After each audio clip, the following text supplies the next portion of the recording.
Salut à toi, je suis ravi de te retrouver dans Combat pour parler des ours.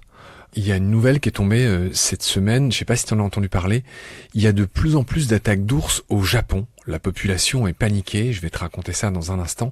Et globalement, j'ai fait des recoupements, si tu veux, entre tout ce qui se passe dans différents pays, une espèce de synthèse en fait, et je t'affirme qu'il y a de plus en plus d'attaques d'ours dans le monde en 2025. Le problème, c'est que le sujet, il est un peu traité partout comme une sorte de fait divers, alors que je pense qu'il mérite un petit peu d'analyse, de recul. Comment on l'explique?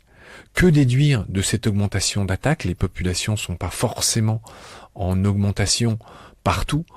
Et est-ce que les abattages massifs, comme c'est le cas dans les 3 pays de l'UE qui sont confrontés à ce problème, sont la seule solution? Alors, pour commencer, je voudrais prendre l'exemple du Japon. Tu vas être étonné, il y aurait entre 22 000 et 55 000 ours au Japon pour 124 millions d'habitants. Pardonne-moi, ça fait beaucoup de chiffres.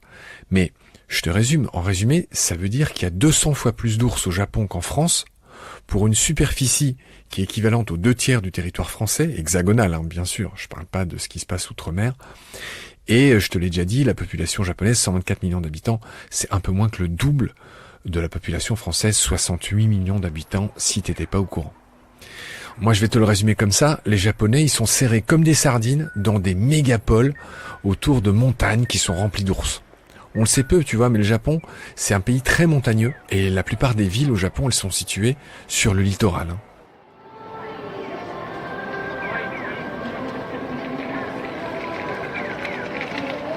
Alors en 2025, là, à l'heure où je te parle, mi-novembre 2025, on compte déjà 13 morts des suites d'attaques d'ours au Japon, d'ours bruns. Il y a 2 espèces d'ours au Japon, on le sait peu, il y a l'ours noir d'Asie, Ursus tibetanus, et l'ours brun, Ursus arctos. On en a beaucoup parlé dans Baleine sous gravillon et dans mon livre Nomen, tu sais, où je raconte les origines et les noms des espèces. C'est un détail, mais l'ours brun, c'est la plus connue des 8 espèces. Il y a que 8 espèces d'ours sur Terre. Il y a beaucoup de sous-espèces, hein, mais il y a que 8 espèces. Et l'ours brun, c'est Ursus arctos. Ça veut dire 2 fois ours en latin et en grec. Tu vois, pour lui donner de l'importance. En science, c'est ce qu'on appelle un tautonyme. Tu vois, on dit 2 fois la même chose. Je referme la petite parenthèse. Alors au Japon, il y a encore un homme qui est mort le 10 octobre. Il était en train de cueillir des champignons. Et puis voilà, il y a plein d'autres attaques. Il y a une vieille dame de 82 ans qui a été attaquée quelques jours avant. Il y a un autre ours qui a semé la panique dans un supermarché au nord de Tokyo, dans un rayon de sushi. Il a dévasté le rayon avant de s'enfuir. Et voilà, je te donne que quelques exemples, mais en fait, il y en a plein. Tu te doutes bien, il y a 13 morts depuis le début de l'année 2025. Alors, pourquoi? Qu'est-ce qui se passe? Eh bien, comme tu t'en doutes, au Japon comme ailleurs, les ours y font leur réserve de graisse avant d'hiberner. Et donc, dans de nombreuses montagnes, les ours y sont en vadrouille pour préparer leur hibernation, hein, avec un B. Tu sais qu'il y a une différence entre l'hibernation et l'hivernation. Avec un B, l'hibernation, ça consiste vraiment à ralentir le rythme cardiaque, à être dans un sommeil profond, à ralentir complètement son activité. Alors que hiverner, ça veut dire que les animaux sont encore actifs. Hiberner, c'est vraiment une vie ralentie, alors que hiverner, on dit par exemple que les oiseaux migrateurs qui s'en vont de chez nous, ils vont hiverner en Afrique. En fait, ils sont toujours actifs, ils changent juste de région. C'est la différence entre hiberner et hiverner au passage. B ou V, c'est pas la même chose. Donc au Japon, pour en finir avec cet exemple, depuis février 2025, il y a une loi qui a été votée qui autorise les chasseurs à sermenter. Attention, les chasseurs, c'est pas tous les chasseurs, c'est une catégorie de chasseurs, les chasseurs assermentés. Eux, ils peuvent abattre des ours dans les zones habitées, sur mandat des autorités. Et depuis le 1er septembre, c'est déjà arrivé plusieurs fois. Depuis une date récente, depuis le 13 novembre 2025, les policiers peuvent aussi tuer des ours avec un fusil en cas de nécessité. Ils sont pas du tout formés pour ça, mais nécessité fait loi. Et ça montre bien que l'arrivée des ours au cœur des villes pose problème. C'est lié à un manque de nourriture dans leur espace naturel, mais aussi à un mauvais entretien des forêts et des abords de ces zones habitées en raison du vieillissement de la population et de l'absence de main-d'œuvre pour effectuer ce travail. Tu vois, c'est pas qu'une raison, il y a différentes raisons. Allez, on va un peu élargir la focale. Ce que je voudrais te dire, c'est que dans le monde, il y a très peu de morts à la suite des attaques d'ours. Il faut raison garder. Attention, en moyenne, chaque année, il y a 10 morts dans le monde, dans l'entièreté du monde, qui résultent d'attaques d'ours. C'est-à-dire autant que d'attaques de requins. Pour la petite histoire, les morts liées aux attaques de loups sont encore moins nombreuses en moyenne. Je te donne quelques petits éléments de comparaison. 30 000 humains meurent des suites d'attaques de chiens, attention, qui sont surtout enragés. 30 000 dans le monde. 10 attaques d'ours, 30 000. Donc ça fait 3000 fois plus juste d'attaques de chiens, tu vois. 1,2 million de personnes meurent dans les accidents de la route dans le monde entier, dont 3200 en 2024 en France, les accidents de la route. Et puis, pour finir le petit tour de comparaison, eh bien, il y en a 700 000 autres personnes qui meurent de manière violente.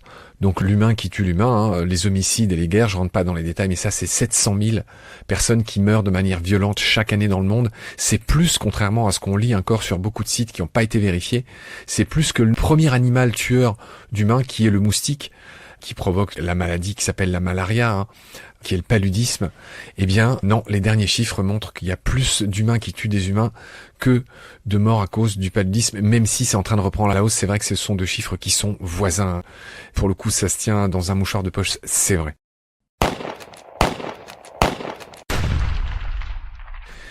Bref, tout ça pour dire que comparaison n'est pas raison, on me le reproche souvent. Et moi j'ajouterais encore moins quand cette comparaison est en flagrante contradiction avec les intérêts et les habitudes de nous autres humains. Néanmoins, revenons aux ours.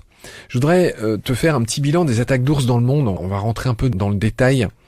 Donc je te redis, il y a moins de 10 morts par an pour moins d'une centaine d'attaques graves et sérieuses. Alors aux États-Unis, il faut que tu saches qu'il y a 750 000 ours noirs. Par comparaison, il y a 100 ours bruns en France. Tu vois qu'on n'est pas du tout sur les mêmes proportions. Donc il y a très peu de décès annuels. Il y a malgré tout des attaques. Et il faut aussi que tu saches qu'aux États-Unis, ceux qui posent problème, tu vois, ils sont beaucoup moins nombreux que les ours noirs. Eh bien, ce sont les grizzlies. Là, pour le coup, proportionnellement, il y a plus d'incidents graves à cause des grizzlies. Pareil au Canada.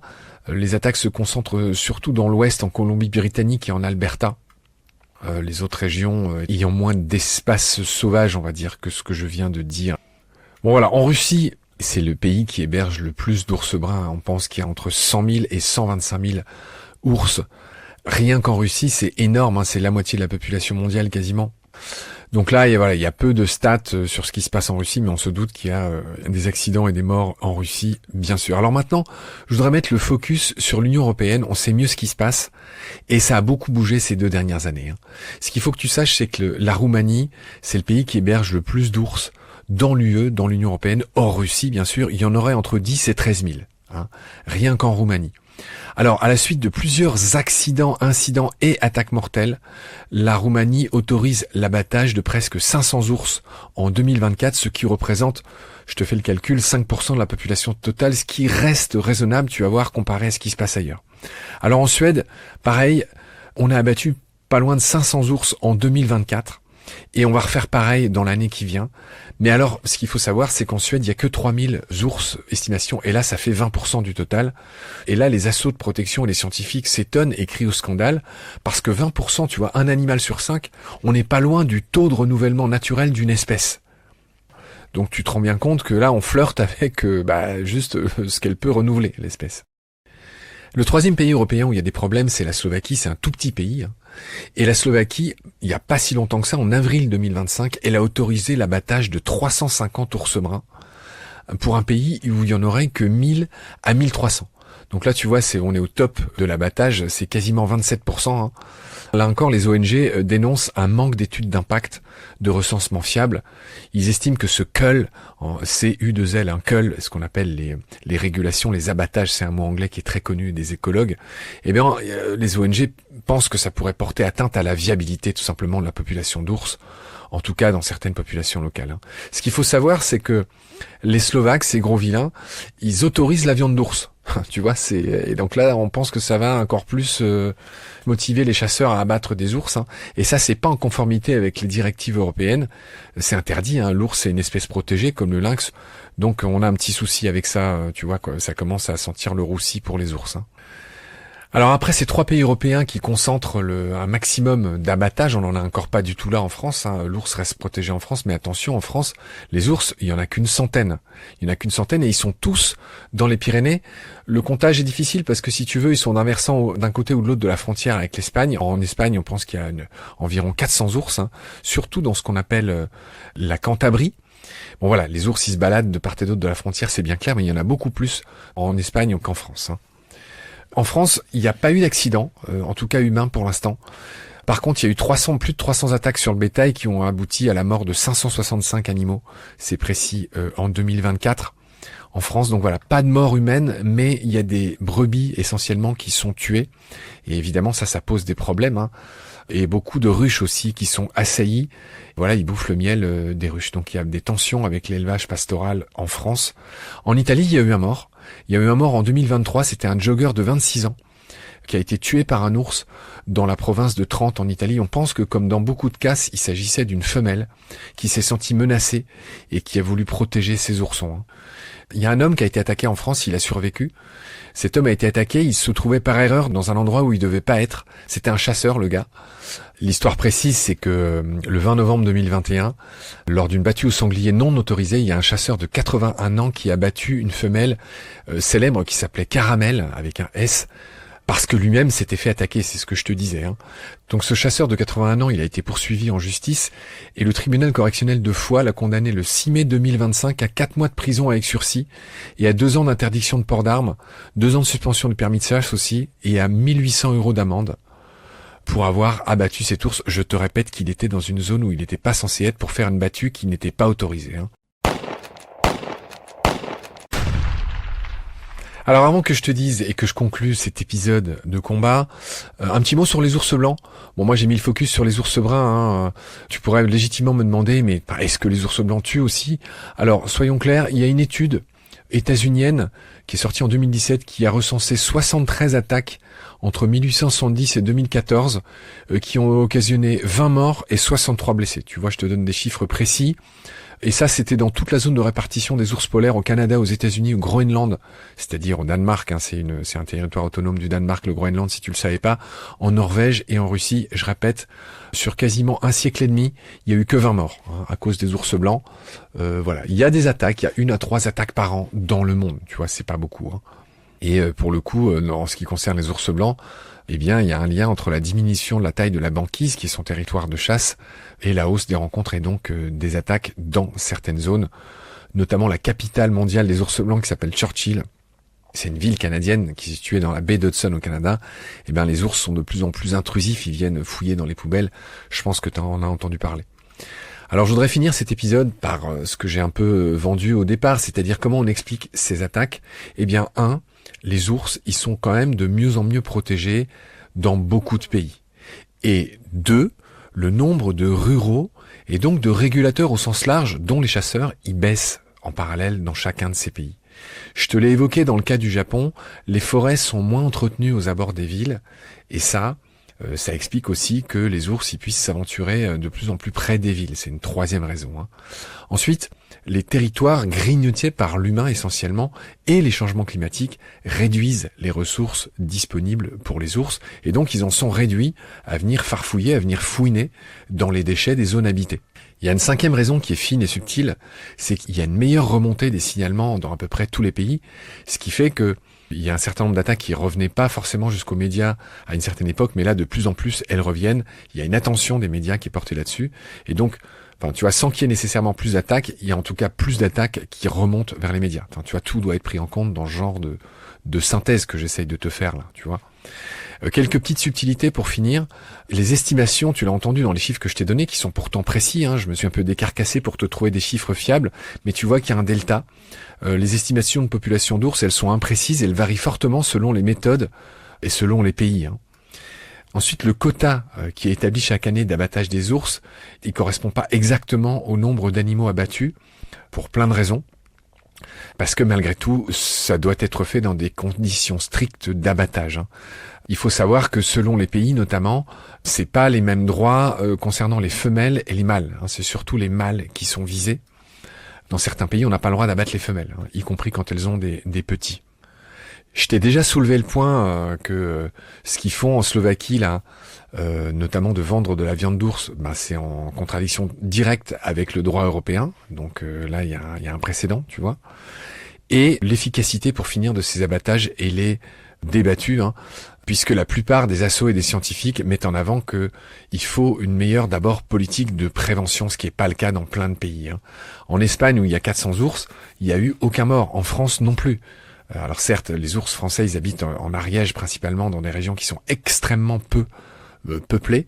Mais quand même, c'est pareil en Italie, en Espagne, tu vois, il y a un fort accent qui est mis sur la prévention, sur la surveillance, et remédier aussi à la gestion des déchets qui attirent les ours, à l'urbanisation en mode no limits, toutes ces habitudes humaines qui pourraient être réévaluées aussi, tu vois, avant d'abattre tous ces plantigrades, on pourrait aussi se demander ce qu'on peut faire, nous autres humains. Voilà en tout cas ce que je voulais te raconter dans cet épisode. Je te remercie beaucoup pour ton attention. Je te retrouve très vite dans Combat ou dans les autres podcasts. Baleine sous gravillon qui raconte le vivant. Nomen qui raconte d'où vient le nom des espèces. C'est juste une porte d'entrée pour raconter le vivant d'une manière différente et très pop culturelle. Et puis le dernier, c'est Petit Poisson deviendra un podcast qui explose en ce moment. On a beaucoup de succès, qui raconte tout ce qui vit dans l'eau. Voilà. Et je t'invite aussi, si tu veux par exemple des photos. Tout ce que je raconte ici, je le raconte aussi dans mes posts sur LinkedIn, donc je t'invite à t'abonner à mon compte sur LinkedIn, que ce soit mon compte Marc Mortelmans ou à la page Baleine sous gravillon de LinkedIn, qui est le réseau social où on est le plus actif. Je t'invite aussi à t'abonner sur notre compte Instagram où on débunk beaucoup de choses, où on explique beaucoup de choses, où on part en chasse des fakes, des IA et aussi de ce que j'appelle des bullshit. Tu sais, ce sont des infos, des vidéos qui sont authentiques, mais dont le commentaire est complètement débile. Donc voilà, en gros, tout notre compte Insta, il est consacré à ce genre de debunk. Et si tu veux nous aider, partage tout ça. Parce que tu vois, il y a beaucoup de gens qui publient beaucoup de choses et il y a une grosse proportion de ça, c'est juste des débilités. Et tout ça, c'est dommageable pour le vivant, ça accélère l'extinction de masse. Et donc si tu veux nous aider, si tu es convaincu de ce que je viens de dire, aide-nous justement en partageant, en t'abonnant et en partageant aux copains ce que je viens de signaler. Je te remercie beaucoup, je te retrouve très vite, salut.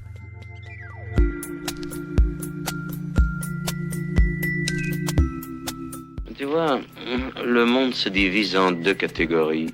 Ceux qui ont un pistolet chargé et ceux qui creusent. Toi, tu creuses.